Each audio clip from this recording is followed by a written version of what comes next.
All right, today we're tackling something you've probably seen floating around online. It's a pretty wild theory that connects a Microsoft patent, Bill Gates, and a biblical prophecy about the number 666. It sounds like something out of a movie, but there's a specific trail of claims that people point to. So let's break down exactly what this theory is all about and where these ideas are coming from. So it really all boils down to this one big question, right? How in the world does a technology patent for a cryptocurrency system get all tangled up with one of the most famous and infamous prophecies in the Bible? We're going to follow the breadcrumbs and see exactly how this theory gets pieced together. Okay, so to really get what's going on here, we have to zoom out a bit first. The whole thing starts with a very real trend that's happening right now, all over the world, the big push for digital ID. So, what's the official story? Why are we hearing so much about digital ID systems? Well, according to the people promoting them, it's all about making our digital lives better and safer.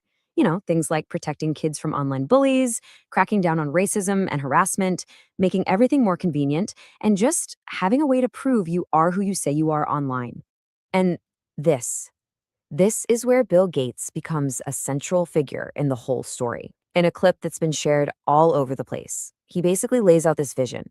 He suggests a future where most of the time you're online, you won't be anonymous. People will be truly identified. And that core idea, the potential end of anonymity online, is a huge building block for this theory. So let's drill down on that. What is Bill Gates' official vision here? What does his foundation say they're trying to accomplish with this kind of tech? Well, the Gates Foundation starts with this one huge number, 850 million. So, what is that?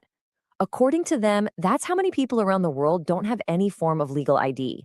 Their whole argument is that this identity gap is a massive barrier. It literally cuts people off from the most basic services, like opening a bank account, getting an education, or even just seeing a doctor. And their solution is a platform called MOSIP. It's essentially an open source digital ID system that they helped fund. And they're offering it for free to any country that wants to use it. Now, from the official point of view, this is pure techno humanitarianism. It's about using technology to fight poverty and give more people access to the global economy. Okay, so that's the official vision, the humanitarian angle.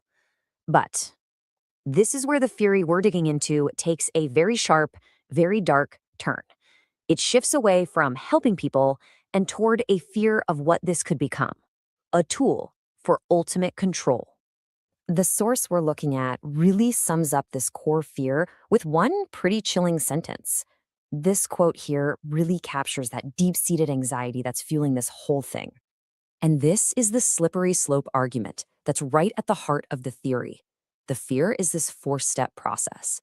First, the digital ID is no longer optional, it's mandatory. That leads to step two. Everything you do, online and off, is tracked. All that data then feeds into a social credit score. And the final scary step, if you cause trouble or dissent, they can just digitally turn you off.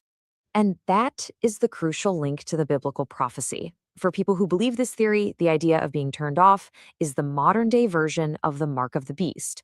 The prophecy says that without the mark, no one can buy or sell. It's the exact same fear, being completely locked out of the economy, unable to function in society. And that brings us to the centerpiece, the one piece of evidence that this entire theory is built around, the controversial patent itself. Here it is, patent number WO/2020/0606. Now, for theorists, this is not just a random string of numbers. They zeroed in on the last six digits, 060606. Whether it's a crazy coincidence or not, the fact that it had three sixes was all it took. That was the direct link to the number 666, and it instantly gave this technical document a heavy biblical significance. So, what is this patent actually for? Well, its official title is Cryptocurrency System Using Body Activity Data. In plain English, think of it like this. Imagine a sensor, maybe in a smartwatch or something else, that tracks your body's activity.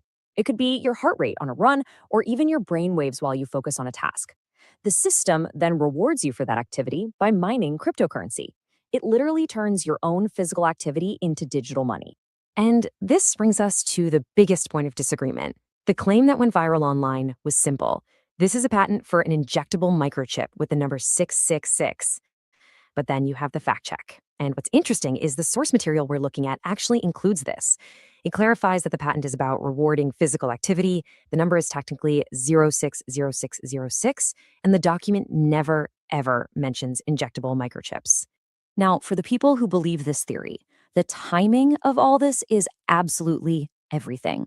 Just look at the sequence of events. Microsoft files this patent in late 2019. Just a couple of months later, the entire world is upended by the pandemic. Fast forward a bit, and that old clip of Bill Gates talking about digital ID goes viral. For the theorists, this doesn't feel random at all. It feels like a pattern. So, when you put all of these pieces on the table, the push for digital ID, Bill Gates' role in it, and this patent with the infamous number, you're left with the big question the theory poses. Is this all just a string of coincidences, or is it a conspiracy hiding in plain sight? This chart is a great way to visualize the three pillars holding this theory up. You have Bill Gates' advocacy and the general push for digital ID as the foundation. But what really gives it power, the element that ties it all together in the minds of theorists, is that patent. That 060606 number is the lightning rod. So let's just recap the argument one last time. It goes like this. Bill Gates is one of the biggest advocates for a global digital ID. Theorists fear the system could lead directly to a social credit score. Then Microsoft, the company he founded, files a patent with 060606 in the number, a patent that literally links human biology to a financial system. When you lay it all out like that, you can see why they don't just see a collection of random facts. They see a deeply concerning pattern. And all of this really leaves us with a much bigger question, one that goes way beyond any single theory. As all this powerful technology gets woven deeper into our lives, who gets to decide where security ends and control begins? It's a huge question to think about, and it's worth asking yourself. Where would you draw that line?